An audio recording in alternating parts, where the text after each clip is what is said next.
السلام علیکم۔ ویڈیو کو مکمل دیکھ کر چینل کو پلیز سبسکرائب ضرور کر دیں۔ اللہ تعالیٰ کبھی بھی تمہارا برا نہیں چاہتا۔ میں نے پل بھر میں زندگی کو بدلتے دیکھا ہے، میں نے دعا کو پورا ہوتے دیکھا ہے، میں نے اپنی زندگی میں کرامات ہوتی دیکھی ہے۔ سب کچھ اتنی جلدی نہیں ہوتا، ہر چیز وقت پر ہوتی ہے، بس تم انتظار کرو اور تم بہت جلد دعائیں قبول ہوتی اپنی آنکھوں سے دیکھو گے، اپنی زندگی کو کرامات کی بدولت بدلتا دیکھو گے۔ بس یہ ہو سکتا ہے کہ تمہارے آزمائش کی آخری گھڑی ہو، اس کے بعد جیت تمہاری ہو، یہ تمہاری آخری جنگ ہو۔ جب آپ لوگوں میں کچھ بانٹنے والے بن جاتے ہیں تو اللہ سب سے زیادہ وہ چیز آپ کو ہی دیتا ہے۔ اب آپ پر ہے، چاہے آپ خیر بانٹے یا شر، خوشیاں بانٹے یا نفرت، محبت بانٹے یا بغض، بے سکونی بانٹے یا رحمتیں۔ اللہ کا وعدہ ہے جو خرچ کریں گے وہ لوٹ کر ضرور آئے گا۔ اب خرچ صرف مال تو نہیں ہوتا نا، وقت بھی ہوتا ہے، جذبات بھی ہوتے ہیں، صلاحیتیں بھی ہوتی ہے، علم بھی ہوتا ہے۔ تو کوشش کرے کہ لوگوں میں اچھائی بانٹے تاکہ آپ تک لوٹ کر اچھائی آئے۔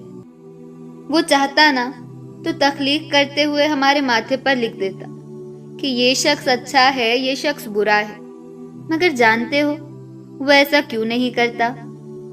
کیونکہ وہ کسی کو بھی برا یا اچھا نہیں بناتا۔ وہ اس کا فیصلہ نا ہم پہ چھوڑ دیتا ہے کہ کون سی راہ اختیار کرنی ہے، اور پھر روز ہمیں توبہ کی مہلت دیتا ہے، روز ہمیں ایک نیا موقع دیتا ہے، کیونکہ وہ جانتا ہے کوئی بھی ہمیشہ یکساں نہیں رہتا۔ اس لیے وہ دنیا کی نگاہ سے ہمیں نہیں دیکھتا، وہ دنیا کی نگاہ سے ہمیں نہیں دیکھتا۔ وہ نہیں دیکھتا کون اچھا ہے کون گندا ہے، وہ تو بس دیکھتا ہے کہ میرا ہے اور میری جانب آ رہا ہے۔ وہ جو ایک حکم سے چاند کو 2 ٹکڑوں میں تقسیم کر کے اس کی جگہ سے سرکا سکتا ہے، اس رب کے لیے تمہاری ان خاک سے بنی ہاتھ کی لکیروں کو بدلنا بھلا کیا مشکل، جس کے ایک اشارے پہ مچھلی اس کے بندے کو زندہ ساحل پر اگل دے، وہ کیسے پھر تمہیں اس اذیت کے سمندر میں ڈوبنے دے سکتا ہے؟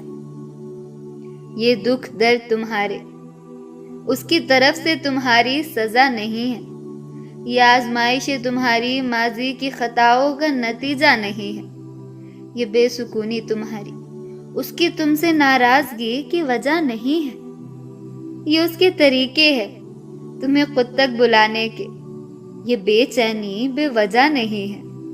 وہ اپنے محبوب بندوں کو سزائیں نہیں دیا کرتا، وہ جن سے محبت کرتا ہے انہیں تکلیف میں نہیں چھوڑا کرتا، وہ تمہاری دعاؤں میں اٹھنے والے ہاتھ خالی نہیں موڑتا، وہ تمہارے سجدوں میں بہتے آنسو بے مول نہیں چھوڑتا، وہ تمہاری خاموش دعاؤں کو بھی بڑے غور سے سنتا ہے، وہ تمہاری سسکتی فریادیں اپنے پاس سنبھال لیتا ہے، وہ جب تمہیں سجدوں کی توفیق دیتا ہے تو تمہارا انتظار کرتا ہے، وہ جو تم سے 70 ماہوں سے زیادہ محبت کرتا ہے، وہ بھلا کیسے تمہیں درد کی شدت سے گزار سکتا ہے؟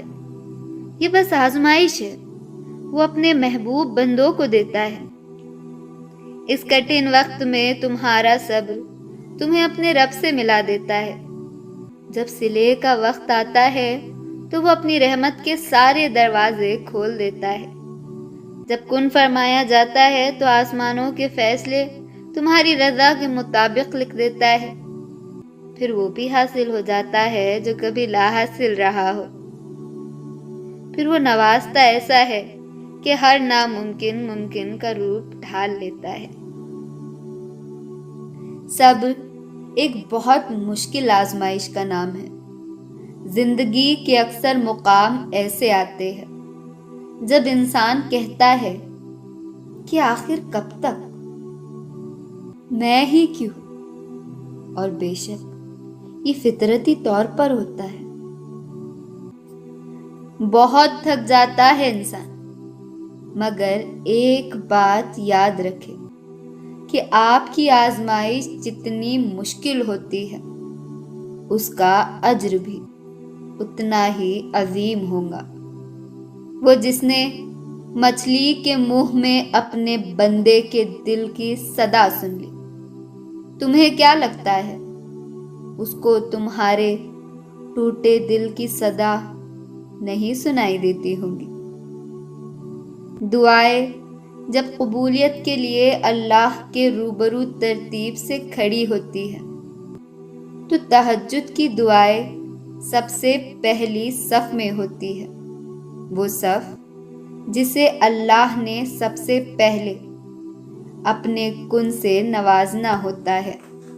ہو ہی نہیں سکتا جو دعا اللہ نے دل میں ڈالی ہے وہ نصیب میں نہ ہو۔ اگر تم اسے دیکھو نا جو اللہ نے تمہیں دیا ہے تو تم کبھی بھی اس کے لیے پریشان نہ ہو جو ابھی تم مانگ رہے ہو، کیونکہ جس نے بن مانگے اتنا کچھ دے رکھا ہے پھر وہ کیسے وہ دعائیں نہیں قبول کرے گا جس کے لیے تمہارا دل سجدوں میں روتا ہے۔ حضرت علی نے فرمایا، مشکلات ہمیشہ بہترین لوگوں کے حصے میں آتی ہے، کیونکہ وہ اس کو بہترین طریقے سے انجام دینے کی صلاحیت رکھتا ہے۔ جس چیز کی چاہ تمہیں تہجد تک لے آئے تو سمجھ جاؤ وہ تمہیں ملنے والی ہے۔ اللہ تمہاری کہانی ادھوری چھوڑتا ضرور ہے، مگر وہ تمہاری چاہت سے انکار نہیں کرتا، وہ بس اپنے قریب کرنے کے لیے تمہیں دینے میں تھوڑی دیر لگا دیتا ہے۔ تم اپنی چاہت کو مانگتے رہو، بس یہ جان لو کہ جو تہجد میں مانگا جاتا ہے وہ مل کر ضرور رہے گا۔ جب اللہ چاہے گا سب بدل جائے گا۔ جو اب تک نہیں ہو سکا ایسا نہیں ہے کہ اب وہ کبھی نہیں ہو پائے گا، جو اب تک مل نہیں سکا ایسا نہیں ہے کہ وہ اب کبھی مل نہیں سکے گا۔ جس منزل کا انتخاب عرش والے نے کر رکھا ہے اس تک پہنچنے سے دنیا کا کوئی راستہ تمہیں نہیں روک سکتا۔ ضروری نہیں ہے کہ جو مانگا جائے وہ اسی وقت مل جائے، اور یہ بھی ضروری نہیں کہ جو نصیب میں نہیں لکھا وہ پھر کبھی نصیب کا حصہ نہ لکھا جائے۔